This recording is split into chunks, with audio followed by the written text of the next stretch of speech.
Welcome to the first episode of LCO Financial's podcast. I'm your host, Kobe Griffin, and today, for my first guest, I have Sara Thacker. That's the Director of Floor Operations, also short for FOPO? Dofo. That's what they started calling, yeah. Short for Dofo.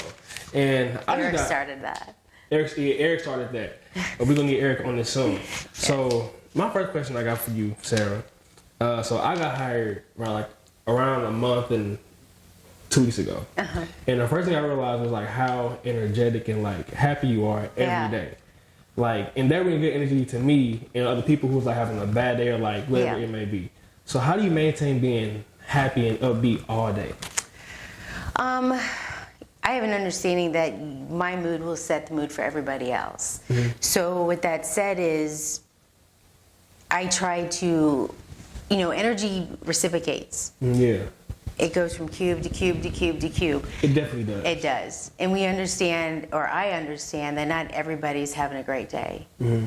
I understand that some people are having hard times. So a simple smile, how was your day? How was your night? Mm-hmm. How's it going? How many you got today? Or, it could really make their day. Yeah. Just a little bit of acknowledgement. Everybody that walks in the door every morning, I go and say hi to.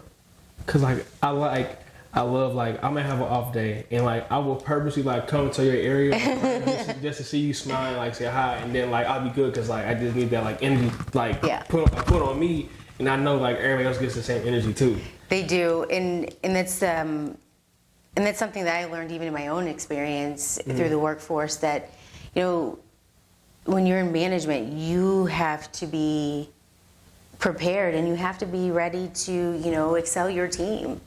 You have to motivate them, and not everything's going to go their way. Yeah. But you can do it with a smile on your face and say, hey, we got tomorrow. So is there a conscious decision every morning, even if you having a bad day or a bad morning, is it conscious where I know I have to be this way for everybody else in the office? Absolutely. You hold I hold a responsibility, and I take it seriously. And I want it to, resonate everywhere. If you have positivity, it would take any negative vibe that you have or somebody else has, and it diminishes. Yes. But you have to be willing to give the effort. I don't have a great day every day. Right. But I have to also remember that I'm in a different spot, in a different position, to ensure that they realize that they're worth everything. Their jobs are not easy. Mm-hmm. It can be frustrating. I've seen it. I've heard it. And just to give them some positive outlook is what it's all about. Because they do the work. Yeah, the agents, they put the work in. So have you always when you were younger, have you always had that upbeat tempo mindset Yeah. And it never wavered, it never changed? No, because I guess life, an experience in itself. You go through life, you go through phases. I always took the long road. I didn't take the easy route. I always took the hard way. The hard way. And I think with life experience, you kind of realize what is important, what isn't important. Yeah. And you see the ability that everybody has, even if they don't see it in themselves. Right. And it's important that you let them know that you see these things. And it gives them, encouragement and gives them confidence, and it works. So you give us this energy at the workplace, and we love it. You hear my feet stomping? Yeah. Through the floor? We feel the energy at the workplace, at the job, at the office. So you have, if I'm not mistaken, 2 boys or 3? I have 2 sons. 2 sons. I have a stepdaughter. The stepdaughter. My bonus girl, and then I have 4 grandchildren. So, what was that? If I correct, that's 7 total, or is that? Yes. So 7. So if we get this energy at the workplace, is it the same energy at home too? Most of the time, but I'm literally wiped out by the time I get home. Yeah, but then we have baseball, and then or we have bowling, or even with my oldest boy, who's now deployed. But I mean, he played ball pretty much 3 seasons out of 4. He played soccer. He played basketball. We were always going. And now my youngest son is in baseball. He's 6th grade. and he's on the junior high team. So it's like, That's good. yeah. Well, he's doing good, but he'll get better. He's 11. Yeah, You gotta remember that. I honestly feel like that with any sport, basketball, football, baseball, soccer. Honestly, from like little league up until like maybe like freshman year of high school, it's just fun. You just like learning the game and learning what you like and things like that. But you gotta put the effort in. Yeah, that too. That's the lesson we're learning now. Because I did learning like the middle school phase is when like a certain sport can make or break you. Yeah. So honestly, like I do feel like he'll get better if he loves baseball and the sport. Yeah, So, I hope so. I hope he. But it's work. Mm-hmm. So It's what you put into it. I bring it up to ask you, like, so how, like, what's the best part about being a mother? It's rewarding, but I think it's not only the best part, but it's the lessons learned, right? You learn to be patient, right? You learn to be somebody who provides guidance and confidence, and you learn that you should have listened to your mom many times because she was always right. You know, you learn a new respect for your parents. I feel like, so how old is your oldest? My oldest just turned 21. 21. I feel like that around that age when I turned 21, I'm 22 by the way. When I turned 21, like in the like college phase, I did learn like the thing that my parents and mom like taught me when I was younger. Like it doesn't click that like that day at like 15, 16 years old. But then I'm older, like a young adult. I'm like, that's what she was talking about. And like it's certain things. It's so true. It's like how like parents say you'll understand when you get older. Yep. And you're like, what are they talking about? No, I won't. And then you get older, it's like, I wish I didn't understand because I honestly truly get it. Yep. So, it's true. And you know, with the boys, like I had to learn time management. Because we're always having to be somewhere. So, and with that, you learn commitment. Your commitment to, you know, the athletics, to school, and you learn to fulfill your duty as a mom. And that gives you a lot of pride. So what would be the hardest part in being a mother? The hardest part is being able to communicate with them, and you learn communication, but communicate an issue or a problem without being negative. So within bullying or within, you know, a failure, something like that, trying to, you know, when someone bullies your kid, it's, you know, it's not good. No. So you have to put on a mask to pretend that, you know what, why don't you try this and not, you know, let it get to you. And in the meantime, you're thinking, why don't you do something? You know what I mean? Yeah. Have you ever personally like dealt with bullying like firsthand? No, not really. Nothing that may have affected me. Right. I'm a twin. There's two of me. There's two of you? There's two, yeah. Where's the other one? She lives in Missouri. What's her name? Leah. Leah. Yeah. Oh, okay. Sarah and Leah. And we're 4 minutes apart. But, you know, we had each other. So if you mess with one, you mess with both. And that was a bad deal. So you're identical or you're fraternal? No, we're fraternal. Oh, dang. And I had a question for you. But I'm an inch taller. That matters. So, and she's 4 minutes after? Yes. Oh, so yes. you're the oldest and you're taller. Yes, but not by much. It's just something I always say. Hey, if it's an inch, I'm taller than you. Yeah. So I know, and we're both short. We're so short. It's like 5 foot and 4'11". But like how I was talking about earlier, your energy doesn't scream 4'11", 5 foot. Like no. You give like 5'8" energy. Like you come in like I wish I was like, 5'8". Honestly, like we can't miss you. No, you know like, I'm around. Miss you. Like even like you're like a little bit above like the cubicles, but like, we can still hear you. We can still hear you and see you, and like you know that's Sarah. Like you know where Sarah is. So it's so funny because I'm like I can be like, are they there? Yeah, we here. And I'm looking over. And you see you just coming over like I see you. So to give more I guess fun and to just let the guard down. If you had one celebrity to meet, who would it be and why? I don't care about a celebrity. I gotta promise you, I don't care. Like I can't think of anybody No. that I'm interested in meeting. No. So did you idolize anybody when you were younger, like a singer, actor? Oh God, probably.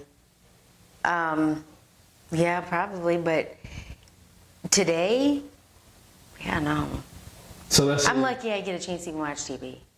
okay, let's say we ask, let's say 11-year-old Sarah. Like, who would you want to meet? Holy moly. You know, that was like 1987, 88.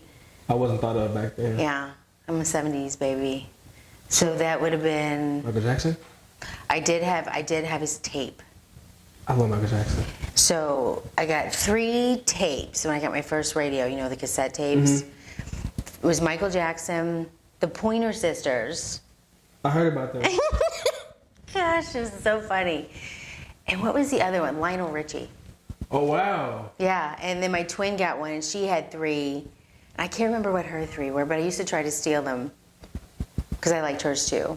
So do you have like so what's your, off the top of your head, like, just like first song that comes to your head, what's your like favorite MJ song? Oh, no, there's so many. I listen to, like, Billie Jean, it's just the beat is good. Yeah. I love it.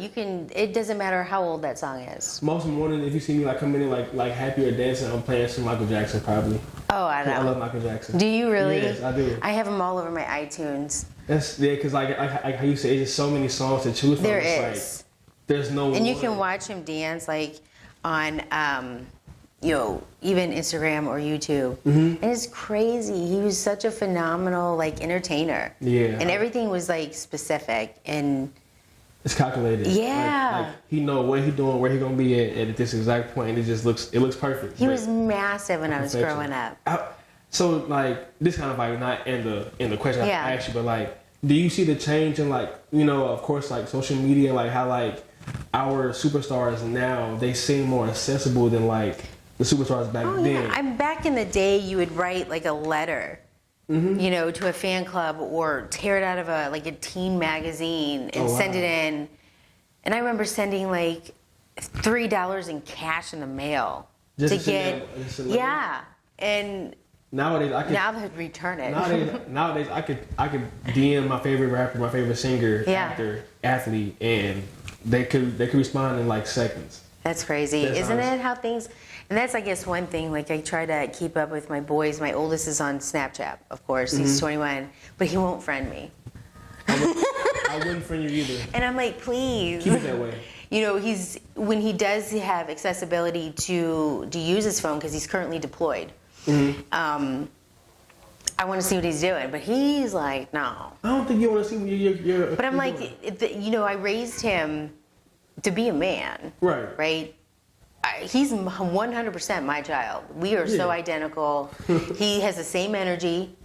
He sees the good in everything. He will call out wrongs, and he doesn't care if he stands alone. He's like his mom. Right. And I just want to know. I'm not trying to be nosy, but I know who he is. Like, Yeah. you don't have to tell me something I don't know. I feel that every mom knows who their kid is. Yeah.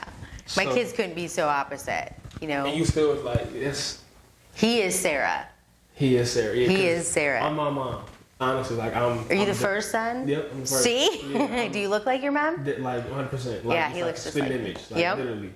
So my last question for you is about the St. Louis location. Yes. So it's a beautiful location. It's very beautiful. It's a nice spot. It's in Yes. a nice area. Yes. If you had one thing to change about it, what would you change?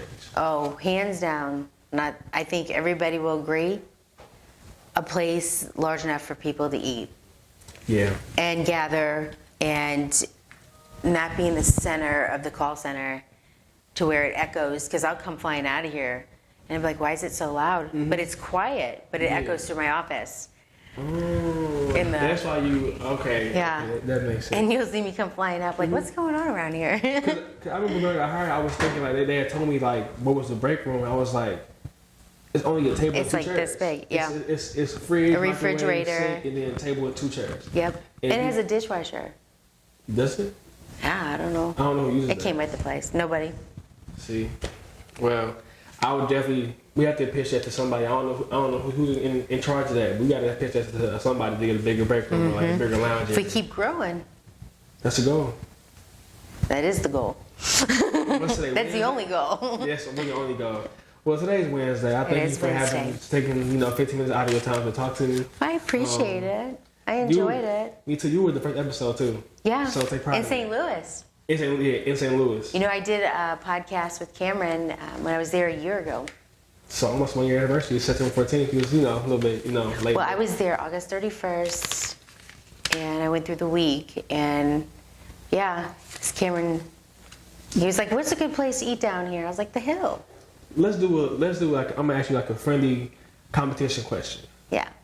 You can either answer or just plead the fifth and we'll just end it right here. Uh-huh. Which location to you is better, Hayward or St. Louis? Oh. Like. I would say environment-wise. Well, Hayward has a place to eat. Hayward has a good. That's really what it is. But I think they're both like the Hayward location has such beautiful scenery. Mm-hmm. Beautiful. I have to go down there. It is beautiful. Mm-hmm. On my way down or my way up, I was shocked at how it's just nature in general. I couldn't even believe it. Oh, wow. Because then when you come into the city, like, you get spray paint. It's spray paint, it's buildings everywhere. Oh, like it's but people walking around places. I think that all the agents, even management, they're great. Mm-hmm. They're learning to work together because there's differences, and then the Blue Trust team's coming in on the collection side, and they're doing great. Yeah. And they're working well together. I think, I think they're both great locations.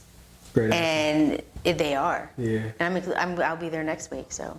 Well, Hayward, you will see Sarah next week. Yeah, I'll be there next week, and I'm looking forward to it. And, I'm excited. I'm excited we had did this because I was probably as nervous as you, but I know how to. I don't like the mastering spotlight on me. I just want to work. No. Well, I'll get you back to work. I'm doing my work. I'm gonna go edit this episode, but thank you again. Thank you, buddy. I appreciate it. No problem. Next week. Next week.